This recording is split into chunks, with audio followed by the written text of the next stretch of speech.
नमस्कार, मैं दीपक विशाल और आप देख रहे हैं ट्रुथ मंथन। और ट्रुथ मंथन में आज की कहानी है एक ऐसे शहर की, बिहार के एक ऐसे जगह की जहां पर लोगों की चीख पुकार आज भी वहां की हवाओं में गूंजता है। जी हाँ, यह कहानी है जो कभी अपने रेशमी साड़ियों और गंगा की शांत लहरों के लिए जाना जाता था, लेकिन 1989 में वही शहर अचानक आग की लपेटों से घिर गया। यह कहानी है इंसानियत के टूटने की, भरोसे के बिखरने की और उन जख्मों की जो आज भी कई दिलों में जिंदा है। यह कहानी है भागलपुर दंगा की। भागलपुर बिहार का एक पुराना और ऐतिहासिक शहर। सुबह की शुरुआत होती थी मंदिरों और घंटियों और मस्जिदों के अजानों से, लेकिन अपने अपने काम में व्यस्त रहते थे।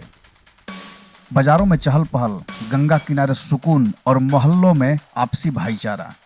यहाँ हिंदू और मुस्लिम समुदाय साथ रहते थे, त्योहार मिलकर मनाते थे।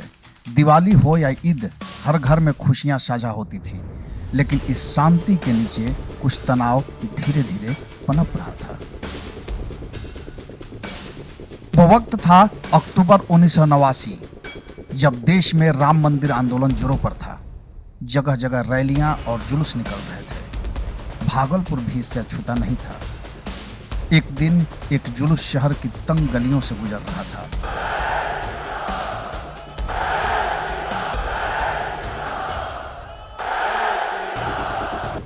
नारेबाजी हो रही थी, माहौल धीरे धीरे गर्म हो रहा था।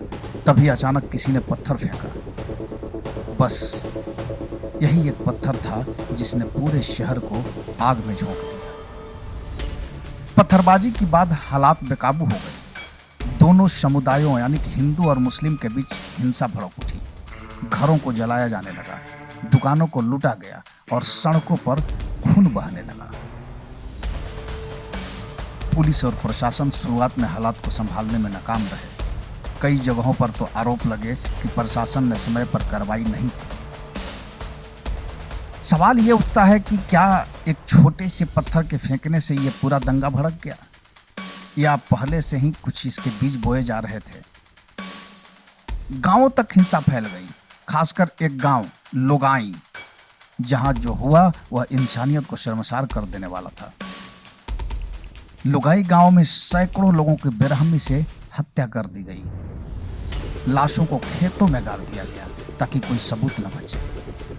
कई महीनों बाद जब सच सामने आया तो पूरी दुनिया हिल गई।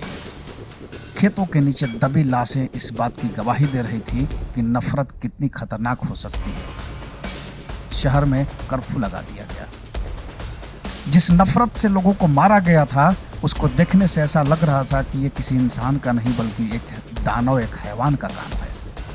पर यह हुआ और इसके लोग साक्षी भी रहे। लोग अपने घरों में कैद हो गए। सड़कों पर सन्नाटा छा गया। हर तरफ डर था। किसी को नहीं पता था कि अगला निशाना कौन होगा।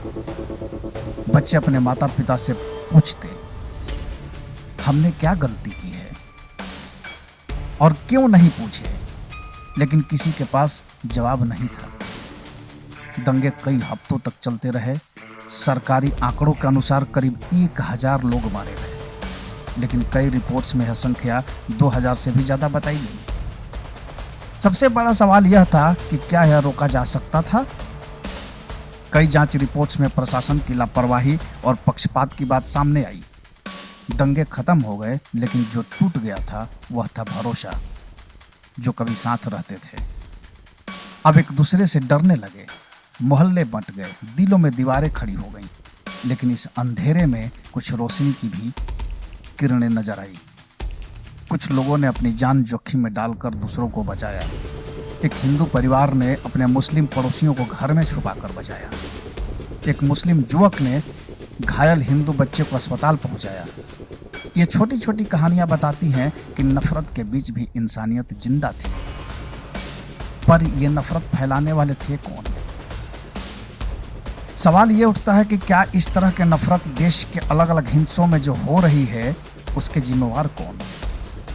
दंगे के बाद न्याय की लंबी लड़ाई शुरू हुई। कई केस चले, कई दोषियों को सजा भी मिली, लेकिन कई पीड़ितों को आज भी लगता है कि उन्हें पूरा न्याय नहीं मिल पाया। आज भागलपुर शांत है, लोग अपने काम में लगे हैं, नई पीढ़ी उस दर्द को सिर्फ कहानियों में जानती है, लेकिन जो लोग उस दौर से गुजरे हैं उनके लिए वह सिर्फ कहानी नहीं, सिर्फ इतिहास नहीं, एक जख्म है। भागलपुर दंगा हमें यह सिखाता है कि नफरत एक चिंगारी है जो पूरे शहर को जला सकती है, और इंसानियत एक बूंद पानी है जो उस आग को बुझा सकती है। अब चुनाव हमारा होता है कि हम किसे चुनते हैं। यह सिर्फ एक कहानी नहीं है, यह एक चेतावनी है। अगर हम इतिहास से नहीं सीखेंगे तो वह खुद को दोहराएगा। इसलिए ज़रूरी है कि हम एक दूसरे को समझें, सम्मान करें और सबसे बढ़कर इंसान बने रहें। तो भागलपुर जो दंगा था उसका मूल वजह ये निकल करके सामने आया कि एक दूसरे समुदाय यानी कि हिंदू मुसलमान के बीच पहले से भी छोटी छोटी चीज़ों से झड़पें होती आ रही थी। बीच बीच मन में एक नफरत अनबन की स्थिति बनी हुई थी। अलग अलग मोहल्लों में इसके बीज बोए जा रहे थे और कुछ ऐसे असामाजिक तत्व थे जो इस आग में घी डालने का काम कर गए। और वो दिन तय हुआ जिस दिन रामशिला जुलूस निकाला गया, और ये रामशिला जुलूस एक बहाना बना और इसी आड़ में असामाजिक तत्वों ने अपना कांड कर डाला और पूरा शहर इसका खामियाजा भुगतते रहा। बिहार समेत पूरे देश में इसकी निंदा हुई, सबने इस पर घोर विरोध जताया। किसी को ये पता तक नहीं था कि क्या होना है, कैसे होना है और किसने किया। बहरहाल चीज़ों को नियंत्रण किया गया, लेकिन जब तक चीज़ों को नियंत्रण किया गया तब तक हजारों लोग मौत के गाल में समा चुके थे। तो ये एक दर्द है। भागलपुर आज भले ही अपने अतीतों को भुलाने की कोशिश में लगा हुआ है, लेकिन उन जख्मों पर जो नमक है उसको बार बार कुरेदते जाता है।